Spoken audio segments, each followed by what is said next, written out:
I must start with a story. And everybody kept asking me, and I didn't answer them for a reason, because I was going to tell you the story up here this morning. How'd your vacation go, Sean? Well, let me tell you how it went. I wasn't at work. That's how it went. We could have had a better experience. And if you don't know, we went to Gatlinburg this past week for a couple days, and we were headed out, and we were going to pick up some ice. So we stopped here in town. Did you know 22 pounds of ice costs almost $5?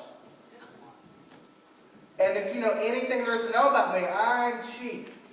So I stood there and said, I would like a big bag of ice, please. And they said, that would be like $4.69. I said, for ice? I said, yeah. I said, well, okay, we don't need ice. So I ended up leaving the gas station, and I thought, they have these cheap ice things along the road at places. And I knew there was one in Georgetown. So we drive to Georgetown on our way down to Gatlinburg, and we pull into this gas station where it's the ice machine. And it says, $2 for 20 pounds of ice. I'm like, oh, yeah, man, we're saving money. So we put the first dollar in, and it's weird because change falls out of the thing. I'm like, oh, no, they don't have any ice. And it said, push the button. So we push the button, and for 25 cents, we got 20 pounds of ice. So it's like, oh, man, this is going to be the best vacation ever. And I was excited because I'm cheap. That was the highlight of our trip. Okay, that was totally the highlight of the trip. As we were traveling down the road to Gatlinburg, we had our GPS on. And we're driving, and we get to Pigeon Forge. And if you've ever been down there, it takes like 3 days to get from Pigeon Forge to the other end of Gatlinburg.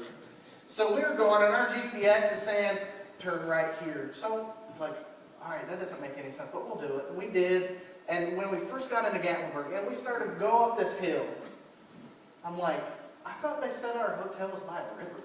So we're going up this mountain, and all these curves, and we're going to the top. And I said, you're going to need to call the hotel because I'm going to lose it here in a second. So she calls the hotel, and they said, no, you're going the wrong direction. So our GPS wasn't taking us to the hotel. It was going to take us 20 miles in the middle of nowhere. So we turned around, and as we're coming down this mountain, I'm not talking a hill, this is a mountain we're coming down, our brakes decide, let's not work anymore.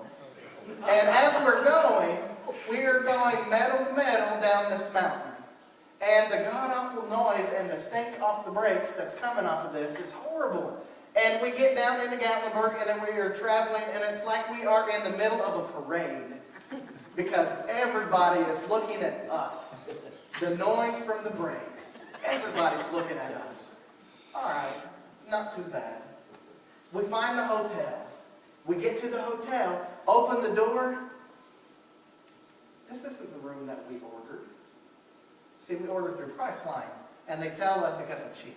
And we get to pick what kind of room we want with what amenities, and we didn't pick that room. So I'm like, you know what? That's not what we got. I go down and I start speaking to the front desk person and said, look, this is not what we were promised.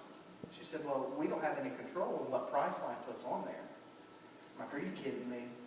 And she said, is the room dirty? And I was thinking, why would she ask me if the room is dirty? So I go back upstairs and I decide I'm going to inspect.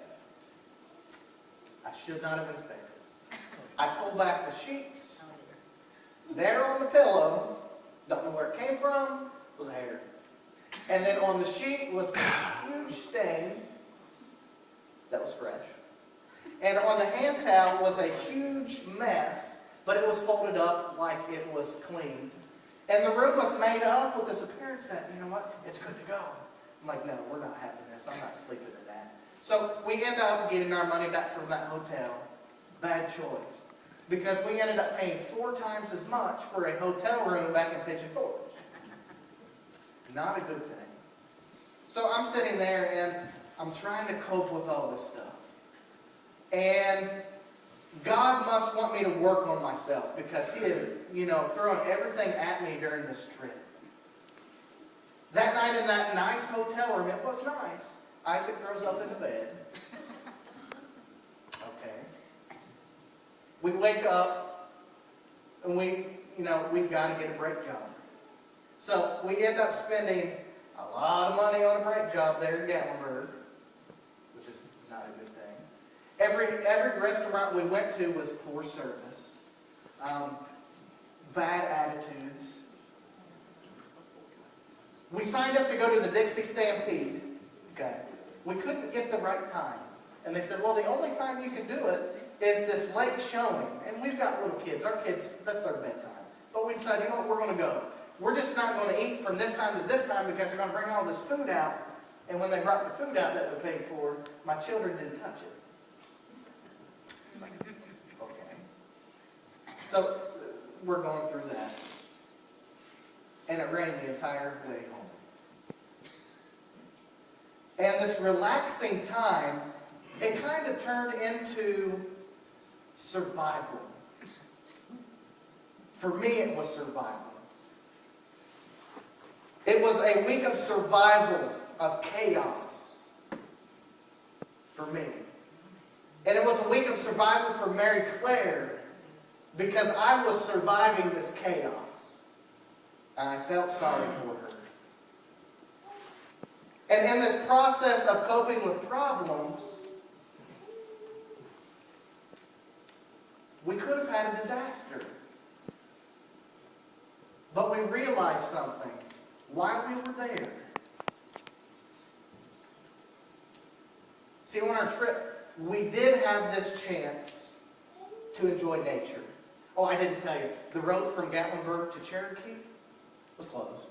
And the trail we were going to travel, walk up and hike, it was past where it was closed. But we did have a chance to get into nature. And I started to think of this whole survival process. You know, how we were surviving our trip. And then I started to think about all of the survival television shows that are on now. Maybe you've seen them. They're interesting to me. And then I started to think about the survival of the church. See, in any survival setting, there must be a process to ensure survival. Each step needs to take place, or it's not going to work. Okay, I'm going to hit Matthew 6:33 again. Seek first the kingdom and His righteousness. All right? If you go in your Bible to the left of that verse, which is before Matthew 33, you see Jesus is talking about the acquisition of physical objects, stuff. See, during that culture, if you had stuff, if you had money, if you had animals, if you had land, you were something.